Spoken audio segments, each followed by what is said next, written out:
ஒரு மனிதனுடைய ரூஹ் கைப்பற்றும் பொழுது, ஒரு மனிதனுடைய ரூஹ் கைப்பற்றும் பொழுது அந்த மனிதன் நல்ல மனிதனாக இருந்தால், அல்லாஹ்வை நம்பி வாழ்ந்திருந்தால், அல்லாஹ்வுடைய கட்டளைகளை செய்திருந்தால், அல்லாஹ்வுக்கு பிடித்த வாழ்க்கையை வாழ்ந்திருந்தால், அல்லாஹ்வும் ரசூலும் எதை சொன்னார்களோ, அல்லாஹ்வும் ரசூலும் எதை ஆசைப்பட்டார்களோ, நான் எப்படி வாழ வேண்டும் என்று அல்லாஹ்வும் ரசூலும் ஆசைப்பட்டார்களோ அந்த வாழ்க்கையை அவன் வாழ்ந்திருந்தால், அந்த வாழ்க்கையுடைய வாழ்க்கையாக இருந்தால், ரசூலுடைய வாழ்க்கை தான் அவருடைய வாழ்க்கையாக இருந்தால், ரசூல் அப்படியே தன்னுடைய வாழ்க்கையில் வைத்திருந்தால், அல்லாஹ்வுடைய கட்டளைகளை செய்திருந்தால், தொழுதிருந்தால், அவன் சொல்லுவான், அவனுக்கு வரப்படும் மலக்குல் மௌத் வருவாங்க, நல்ல உருவத்துல வருவாங்க, நல்ல உருவத்துல வருவாங்க.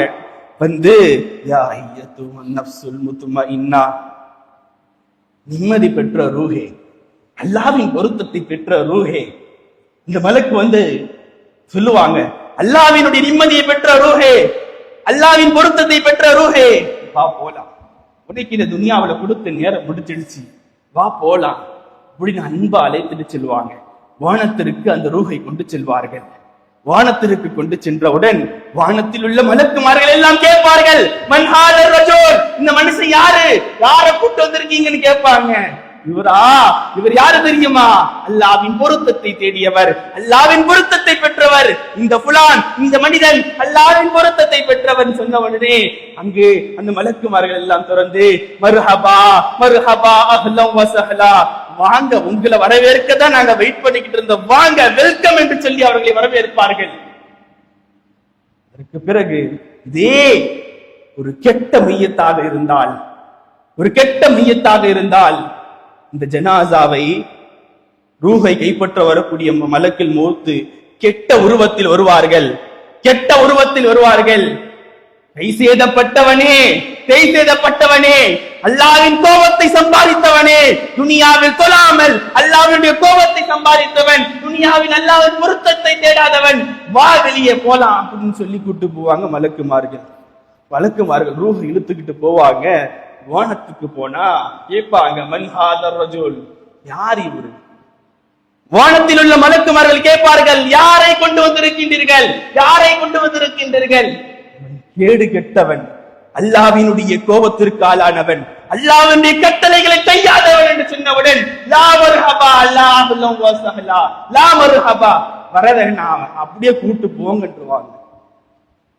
இது மையத்துக்கு நடக்கக்கூடிய விஷயம், மையத்திற்கு நடக்கக்கூடிய விஷயம்.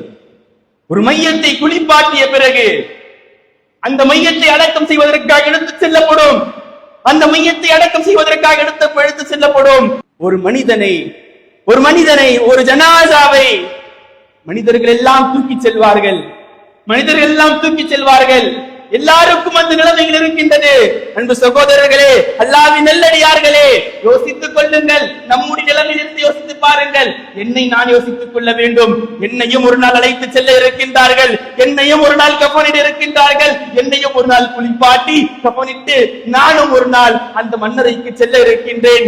என்னையும் எடுத்து செல்வார்கள், ஸல்லல்லாஹு அலைஹி வஸல்லம் அவர்கள் சொல்வார்கள், என்னையும் எடுத்து செல்வார்கள். அந்த சமயத்தில வயின் கான சாலிஹா, வயின் கான சாலிஹா, அவன் நல்லடியானாக இருந்தால், அவன் அல்லாஹ்வை தொழுது அல்லாஹ்வின் கட்டளைகளை செய்து அல்லாஹ்வுக்கு எதெல்லாம் பிடிக்காதோ, அல்லாஹ்வின் ரசூலுக்கு எதெல்லாம் பிடிக்காதோ அதையெல்லாம் விட்டு விலகி இருந்தால் அவன் சொல்வானாம், கத்திமூனி கத்திமூனி, கொஞ்சம் வேகமா கூட்டு போங்கப்பா, கொஞ்சம் வேகமா கூட்டு போங்கப்பா, நான் எனக்கு ரப்பு என்ன தெரியுமா செய்து வச்சிருக்கா, நான் அங்கு போனா எனக்காக வேண்டி அல்லாஹ் சொர்க்கத்தின் ஆடையை கொண்டு வருவான், சொர்க்கத்தின் ஆடையை நான் போட இருக்கின்றேன், எனக்காக வேண்டி அல்லாஹ் சொர்க்கத்தினுடைய விரிப்பை விரிக்க இருக்கின்றான், நான் போனால் அந்த மன்னரை விரிப்பாக்குவான், அந்த மன்னரை விசாலமாக்குவான், அன்று எனக்கு சொர்க்கத்தினுடைய கதவுகள் எல்லாம் திறக்கப்படும், எனக்கு சொர்க்கத்தினுடைய கதவுகள் எல்லாம் திறக்கப்படும். அதனால அவன் சொல்வானாம், கத்தி மூனி, கொஞ்சம் வேகமா கூட்டு போங்களே, ஜனாசாவை தூக்கி செல்லும் பொழுது,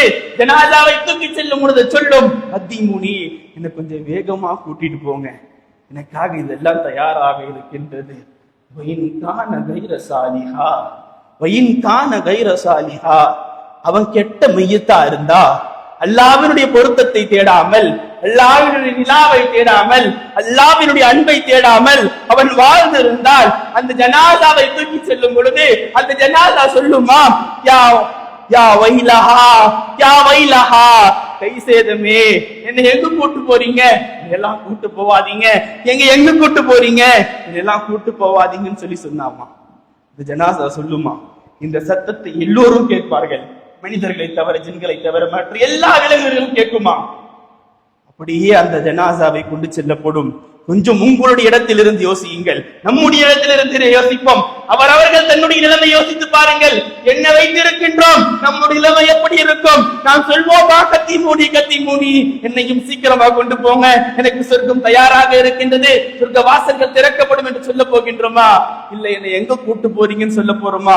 யோசித்துக் கொள்ளுங்கள், உங்கள் அமல்களை சோதித்துக் கொள்ளுங்கள். அன்பிற்கினி அல்லாஹ் நல்லடியார்களே, அடுத்து அந்த கபரில் வைக்கப்படும். அந்த கபரில் வைத்து அந்த அடியான் அந்த கபூர்ல வைக்கப்பட்டு விட்டு எல்லாரும் உங்களை அடக்கம் செய்து விட்டு சென்று விடுவார்கள். உங்களை மண்ணை போட்டு மூடி சென்று விடுவார்கள். சென்ற பிறகு இரண்டு மலக்குமார்கள் வருவார்கள்.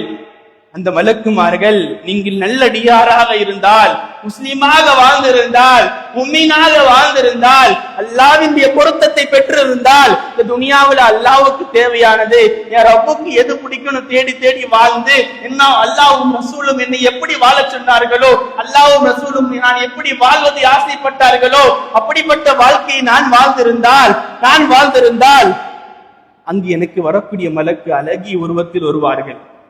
அழகிய உருவத்தில் வருவார்கள். வந்து என்னிடத்தில் கேட்பார்கள், மன்றப்புக்க, அட இதுதானே ரப்பி அல்லாஹ். இப்படி எல்லாம் சொல்ல முடியாது. அங்க போயிட்டு மன்றப்புக்கன்னு கேட்டா ரப்பி அல்லாஹ் நீங்க சொல்லலாம்.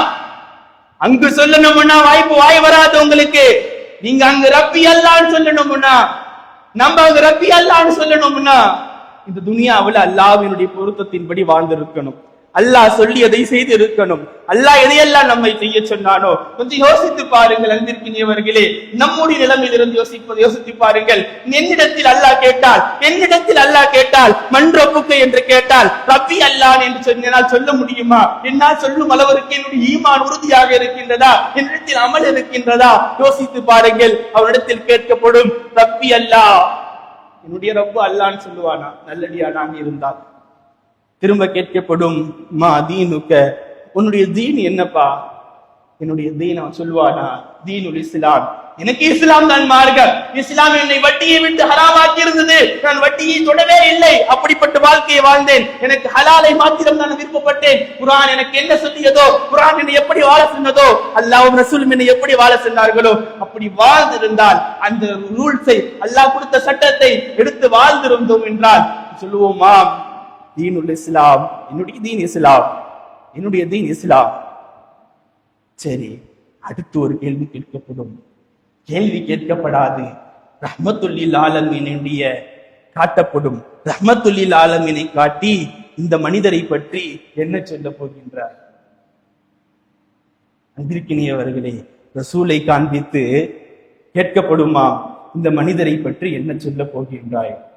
நாம் ரசூலை நேசித்து ரசூலினுடைய அன்பை பெற்று, எனக்கு என் தாயை விட என் தந்தையை விட எல்லாரையும் விட எனக்கு ரசூல் தான் நேசம் என்று சொல்லி ரசூலுடைய பிரியத்தில் வாழ்ந்திருந்தால், ரசூலுடைய சுன்னத்தை எடுத்து நடத்தியிருந்தால், ரசூல் மீது அன்பு வைத்திருந்தால், ரசூலுடைய சுன்னத்தை உங்கள் வாழ்க்கையில் இருந்தால் சொல்வீர்களாம், சொல்வோமாம் நாம், முஹம்மதுர் ரசூலுல்லாஹ், முஹம்மதுர் ரசூலுல்லாஹ், எங்கள் தூதர் ஸல்லல்லாஹு அலைஹி வஸல்லம் என்று.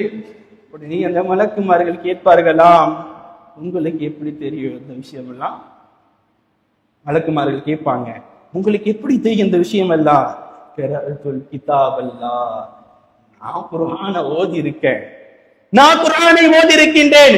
ஆமன்து பிஹி, அதை நான் ஈமான் கொண்டேன். வஸத்தக்து பிஹி, அதை கொண்டு நான் ஈமான் கொண்டேன், அதை நான் உண்மைப்படுத்தினேன் என்று சொன்ன உடனே ஃபயுனாதி முனாதி, நமக்காக வேண்டி அல்லாஹ் குரல் கொடுப்பான்.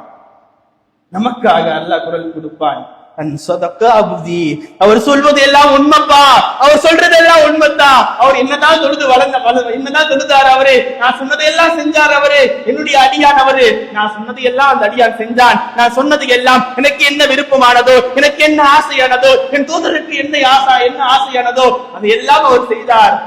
அவருக்கு சொர்க்கத்தின் கதவை கொஞ்சம் திறந்து விடுங்கள் என்று சொல்வான் அல்லாஹ். சொர்க்கத்தினுடைய கதவுகள் திறக்கப்படும். சொர்க்கத்தினுடைய கதவுகள் திறக்கப்படும். அதற்கு சொர்க்கத்தின் விரிப்பை விரியுங்கள், சொர்க்கத்தின் விரிப்பை விரியுங்கள். சொர்க்கத்தினுடைய விரிப்பு விரிக்கப்படும், சொர்க்கத்தினுடைய விரிப்பை விரிக்கப்படும். அவருக்கு சொர்க்கத்தின் ஆடை அல்ல அனுபவிக்க உடுத்த சொல்வார்.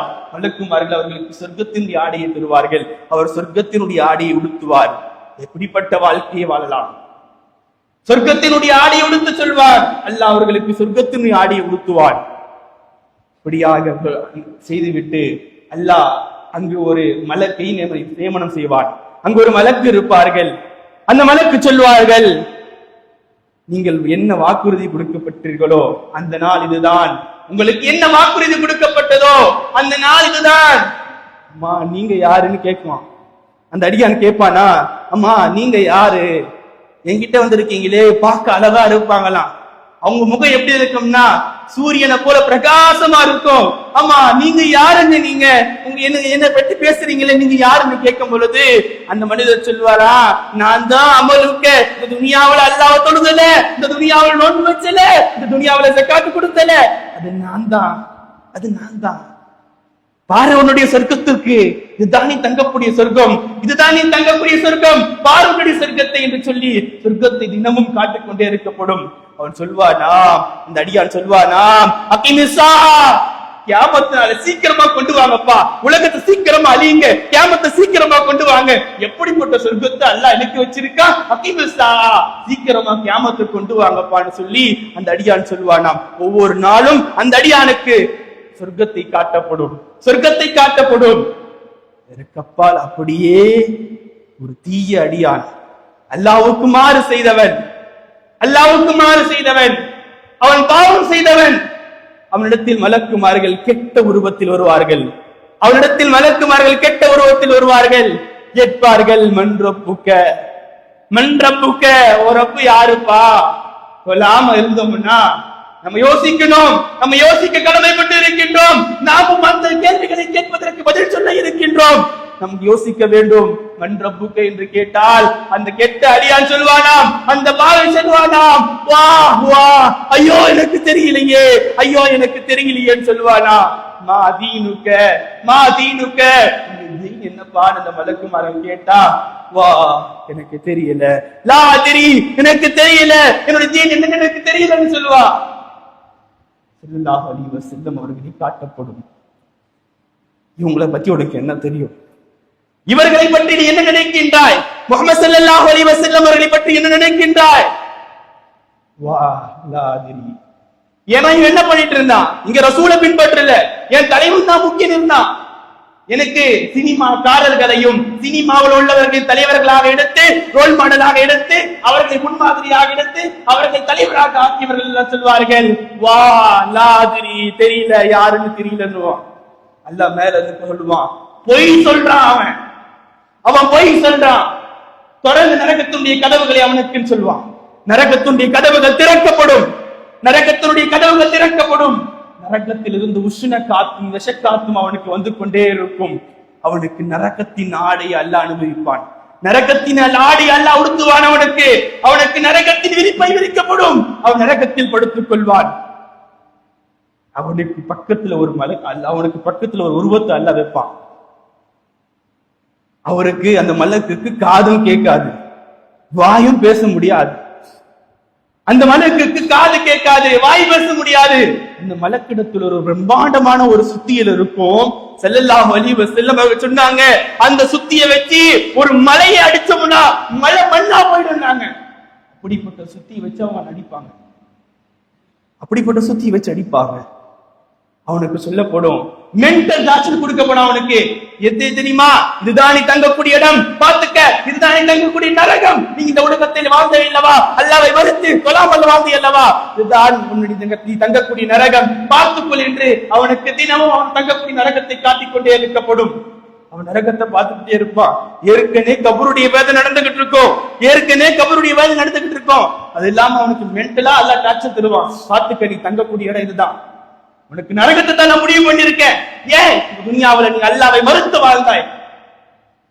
பிரிக்கினியவர்களே, எவ்வளவு மோசமான ஒரு வாழ்க்கை. நாம் தப்பிக்க வேண்டும் என்றால் அல்லாஹ்வினுடைய நெருக்கம் இருக்க வேண்டும்.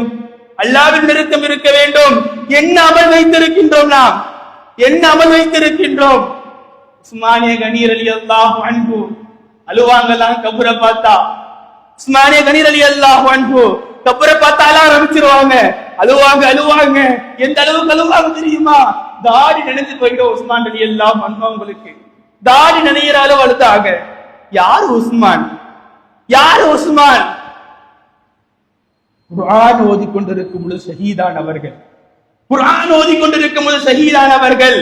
உஸ்மான் ஃபில் ஜன்னah, உஸ்மான் சொர்க்கவாசி என்று அல்லாஹ் ஸல்லல்லாஹு அலைஹி வஸல்லம் சொன்னாங்க. உஸ்மான் சொர்க்கவாசி என்று சொன்னார்கள். உஸ்மான் சொர்க்கத்தில் நண்பர் என்று சொன்னார்கள். அவர்கள் எழுகின்றார்கள், தாடி நனையும் அளவிற்கு அழுகின்றார்கள், தாடி நனையும் அளவுக்கு அழுதார்கள். ஸல்லல்லாஹு அலைஹி வஸல்லம் சொன்னாங்க, நான் கபருடைய வேதனையை பார்த்தது எல்லாம், நரகத்தில் வேதனைகள் செய்வதை எல்லாம் பார்த்தது எல்லாம் உங்களுக்கு கேட்க செய்தேன் என்றால், உங்களுக்கு சொல்லினேன் என்றால், நீங்க ஜனாசாவை அடக்கமே பண்ண மாட்டீங்க. கபூர்ல நடக்கக்கூடிய வேதனைகளும் நரகத்தில் நடக்கக்கூடிய வேதனைகளையும் நீங்கள் பார்த்து விட்டால், நீங்கள் விலகி விட்டால், நீங்க ஜனாசாவை அடக்க மாட்டீங்க, தூக்கி போட்டு போயிடுவீங்க. ஸல்லல்லாஹு அலைஹி வஸல்லம் அவங்க அழுதாங்க. பெரிய பெரிய சீதேவிகள் எல்லாம் மன்னரை நினைத்து அழுதாங்க. கேட்டாங்க உஸ்மான் ரலியல்லாஹு அன்ஹு கிட்ட, ஏன் உஸ்மானே, நீங்க சொர்க்கத்தை பத்தி ஸல்லல்லாஹு அலைஹி வஸல்லம் பேசும் பொழுது அல்ல நரகத்தை பற்றி பேசும் பொழுதெல்லாம் அழாம, ஏன் நீங்க கபரை கடந்தா மட்டும் அழுறீங்க உஸ்மான் என்று கேட்கும் பொழுது உஸ்மான் ரலியல்லாஹு அன்ஹு சொன்னாங்க, இல்ல நான் ஸல்லல்லாஹு அலைஹி வஸல்லம் சொல்லி கேட்டிருக்கேன், ஒரு மனிதனுக்கு முதல் இடம் கபரு தான்.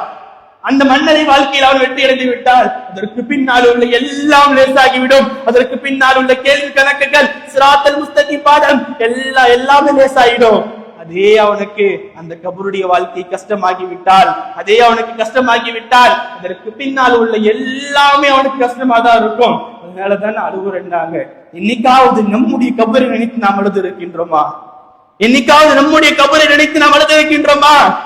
அன்பிற்கினி அல்லாஹ்வின் நல்லடியார்களே, தொழாமல் இருக்கின்றோமே அடுத்து இருக்குமா? ஒரே ஒரு விஷயத்த சொல்றேன், நீங்க நினைவுல வச்சுக்கிறீங்க. தொழாமல் இருக்கிறோம்ல, நான் இங்க உதாரணத்துக்கு பார்த்தேன். பள்ளிவாசல் இருந்தாப்புல ஒரு வயசான அம்மா இருப்பாங்க, அவங்களுக்கு வீடு கிடையாது. நீ பார்த்தா தெரியும், நீங்க மத்த வக்தில பார்த்தா தெரியும், அவங்களுக்கு வீடு இருக்காது. அந்த பள்ளிவாசல் அந்த எத்தாப்புல இருக்க வீட்டுல தங்கியிருப்பாங்க சும்மா. அவங்களுக்கு வீடு இருக்காது, சாப்பாடு இருக்காது, உடுத்த உடை இருக்காது, எதுவுமே இல்லாத அவங்க நீங்க பாத்தீங்கன்னா தெரியும் எவ்வளவு கேவலமான வாழ்க்கையை வாழ்ந்து கொண்டிருக்கிறோம் என்று விளங்கிக் கொள்வீர்கள். எதுவுமே இல்லாத பக்கீராக ஒரு பிச்சைக்காரையாக வாழக்கூடியவர்கள் தொழுறாங்க. இங்க நீங்க பார்த்தா தெரியும், அங்க தொழுதுகிட்டு இருப்பாங்க, 5 வக்தும் தொழுறாங்க. நான் பார்த்தேன். இன்னைக்கு நம்ம கிட்ட எல்லாம் இருக்கு. என்ன எங்க தொழுகையில இருக்கும்? தொழ முடியுதா?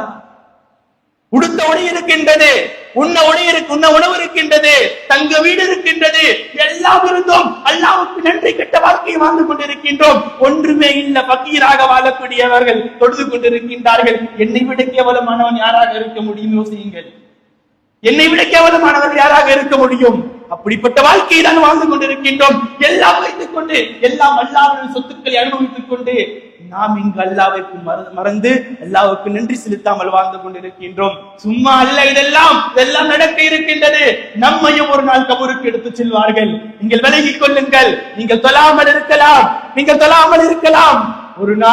ஒரு நாள் வரும், உங்களுடைய ரூஹ் போன பிறகு நீங்க தொழ வரணும்னு சொல்ல முடியாது. ஆனால் அந்த நேரத்தில் வரப்படும், உங்களுக்கு ஒழு செய்யப்படும். உங்களுக்கு ஒழு செய்வாங்க. நீங்க நினைக்கலாம் தொழுவறதுக்குன்னு, உங்களுக்கு ஒழு செய்வாங்க. உங்களுக்கு ஒழு செஞ்சு நீங்க பள்ளிவாசலுக்கு கொண்டு வரப்படுவீர்கள். உங்களை அலங்கரிச்சு கொண்டு வருவாங்க பள்ளிவாசலுக்கு. தொழறதுக்கல்ல, உங்களுக்கு தொலை வைப்பதற்காக வேண்டி, உங்களை மன்னரையில் அடக்குவதற்காக வேண்டி நாமும் அந்த மன்னரை சந்திக்க இருக்கின்றோம். என்ன தயாரிப்பில் இருக்கிறோம் என்று கேட்டுக்கொள்ளுங்கள். ஒவ்வொரு நாளும் படுப்பதற்கு முன்னால், நான் இன்று மரணித்து விட்டால் என்னிடத்தில் அல்லாஹ் கேட்டா என்ன சொல்றதுக்கு எகிட்டு என்ன அமல் இருக்கு? எவ்வளவு துனியாவுடைய மோகத்தில் வாழ்ந்து கொண்டிருக்கின்றோம். ஒரு நாள் ஆச்சு கபூரை நினைச்சுமா? ஒரு நாள் ஆச்சு கபரை நினைச்சுமா, கபரை கடந்து சென்றா அழுத உஸ்மான் ரலியல்லாஹு அன்ஹு எங்க? கபருடைய சிந்தனையே இல்லாம வாழக்கூடிய நாம எங்க இருக்கோம்? அல்லாஹ்வின் நல்லடியார்களே, மண்ணறைக்கு செல்ல இருக்கின்றோம். அது மோசமான வாழ்க்கை. ஸல்லல்லாஹு அலைஹி வஸல்லமுடைய வாயிலிருந்து வந்தது, இஸ்தைனு பில்லாஹி அஸாபல் கபர். நீங்கள் அஸாபுல் கபர், வேதனை நரக கபருடைய வேதனையிலிருந்து பாதுகாப்பு தேடுங்கள் சொல்லி 3 முறை சொன்னார்கள். 3 முறை சொன்னார்கள். அதனால் உங்களுடைய மன்னரை வாழ்க்கைக்கு இந்த உலக வாழ்க்கை தயாராக இருக்க வேண்டும். எப்ப மௌத்து வரும்னா சொல்ல முடியாது. எப்ப மௌத்து வரும்னு சொல்ல முடியாது. எப்படினாலும் மௌத்து வரும், எந்த நிலையினாலும் மௌத்து வரும். அதற்கு முன்னால் தயாராகுங்கள். அதற்கு முன்னால் தயாராக வேண்டும்.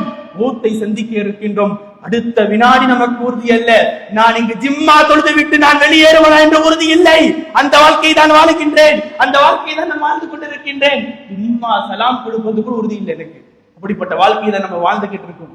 அப்படிப்பட்ட வாழ்க்கையை வாழ்ந்துகிட்டு துனியாவுல எவ்வளவு கீழ்த்தரமான வாழ்க்கையை வாழ்ந்துகிட்டு இருக்கிறீர்களே. அல்லாஹ்வின் நெருக்கத்துக்கு வாருங்கள், யோசியுங்கள், உங்கள் மன்னரைக்கு தயார் செய்யுங்கள். உங்கள் மன்னரைக்கு தயார் செய்யுங்கள். சொர்க்கத்தில் உங்களுக்காக சொத்துக்கள் சேருங்கள். துனியாவில் சொத்து சேர்ப்பது வெற்றி அல்ல.